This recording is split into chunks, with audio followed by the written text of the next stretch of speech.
Fandom, how's it going? Today we're going to be looking at the Hawkeye Omnibus, written by Matt Fraction and art by David Aja. We're going to see if this overpriced omnibus is worth your buy. Matt Fraction is a guy that's been in the industry for quite a few years. He's done books like Iron Man. He's most notably got this little indie darling that if you've been reading comics for like the past 2 years, you've probably heard of, called Sex Criminals. Really hilarious book. If you get a chance, I really recommend you do check it out. Fun stuff. Just know it's a bit raunchy.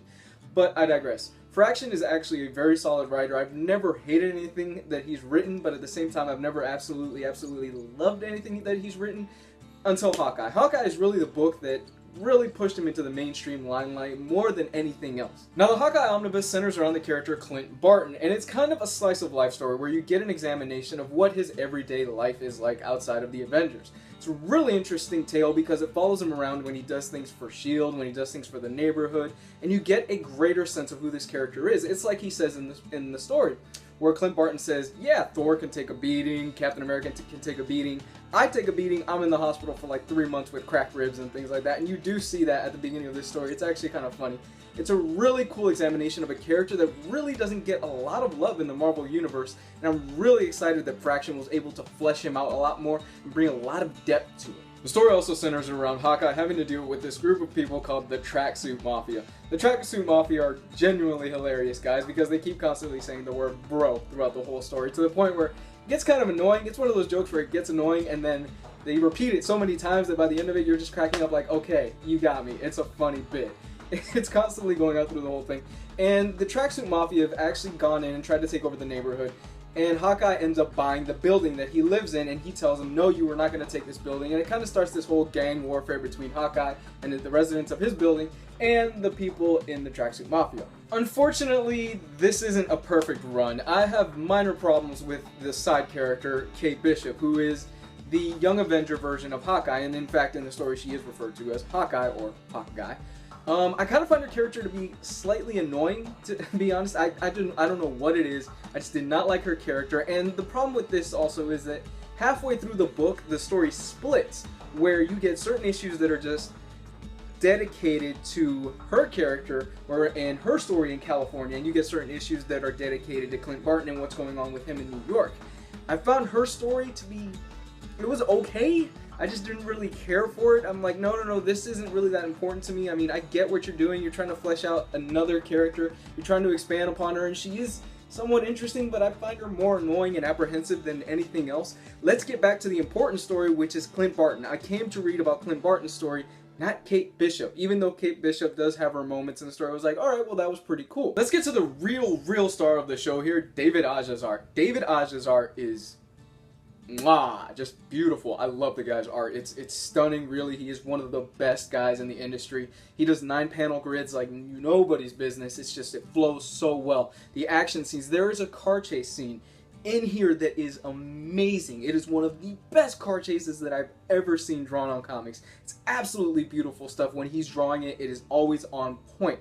That is when he's drawing it. Now, David Aja did not do the whole run because David Aja isn't the fastest artist. There's also an issue in here that they use sign language inside of it, and it's very fascinating. It's very interesting when you do see how he plays with the panels and how he plays with the sign language and things like that, and you're thinking, well, how am I going to understand it?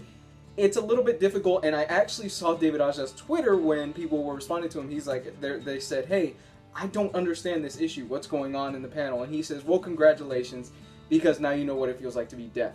Like, that's kind of a pretentious answer to your fans, dude.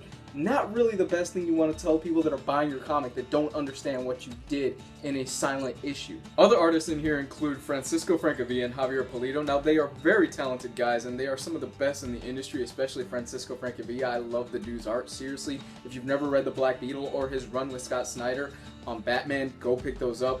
Beautiful artists, beautiful work. They are great filler stories, they are great filler artists when David Aja is not working, and they do him justice. Now let's get into the special features of this book. It's light. It is very light on special features, to the point where I was extremely disappointed with this, especially compared to what Dark Horse and other publishers are putting out. We get one variant cover. It's not even a cover gallery, one variant cover, and then we do get a few little concept art. David Aja's playlist for certain issues is included in the back, which I thought was really cool because you do see kind of what music he recommends for certain issues and certain panels.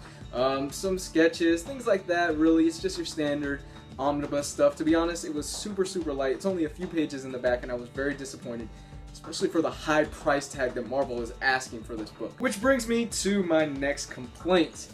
Marvel, $100, 22 issues. $100, 22 issues. You are really pushing it with this omnibus. That is insanely too much for this omnibus. It's 22 issues. Dark Horse just put out the Goon Library editions that are beautiful, oversized hardcovers that contain the first 3 trades and a buttload of special features for 44 bucks. 44 bucks. Ah, that makes me so mad. So let's take a look at the book itself. It is sewn binding. And let's take the dust jacket off. Nothing back there. This is kind of disappointing. Yeah. Not the greatest design, especially if you've seen the Superior Spider-Man hardcovers and the Spider-Verse hardcover where they have just beautiful and gorgeous designs on them. Like, could have done a little bit better on that. I was expecting something more. It's very sturdy, very thick, solid hardcover. It's going to last you a while if you put it on the shelf and keep it in good shape. But like I said, could be better. You know, there's a few things in there. I can show them off a little bit. The clown. Very frightening villain. He's very creepy. Ooh, gave me chills throughout the series. But yeah, like I said before, nothing too amazing. Overall, I really can't recommend this book at all. 22 issues, $100. It's kind of pathetic, to be honest with you. It's overpriced. You're not getting a great value here. Image and Dark Horse have been putting out amazing hardcovers for half the price of this, and they have just been killing it lately. And really just, it's not that great of a value. I also had some problems, like I said earlier, with the Kate Bishop character where the story diverges halfway through. I just did not care about her at all. I wanted to focus more on Clint Barton and Hawkeye and his story. I really wanted to keep going with his story more, and just taking breaks in between issues to focus on her, I wasn't feeling it at all. And in fact, if I was reading this in singles and with all the delays that were coming out, I would be extremely pissed because of all the cliffhangers in between issues. So that's just me. Like I said, I'm gonna give this a pass. If this is your first time checking out my channel, I do recommend you check out some of my other videos. I've done tons of stuff like that. I've been kind of sporadic lately. I do reviews of hardcovers, comics. I'm diving into manga right now. I am reading Pluto. It is just blowing my mind. It's simply amazing. But yeah, like I said, check out my other videos. I'd love to hear back from you. You can follow me on Facebook and Twitter and Twitch. That's going to be in the description below. You guys are awesome. I love you guys so much. Thank you for viewing this channel. Thank you, thank you, thank you. If you have read the Hawkeye series, tell me what you think about it in the comment section below. Tell me if you didn't like it, if you liked it, if you don't like Kate Bishop.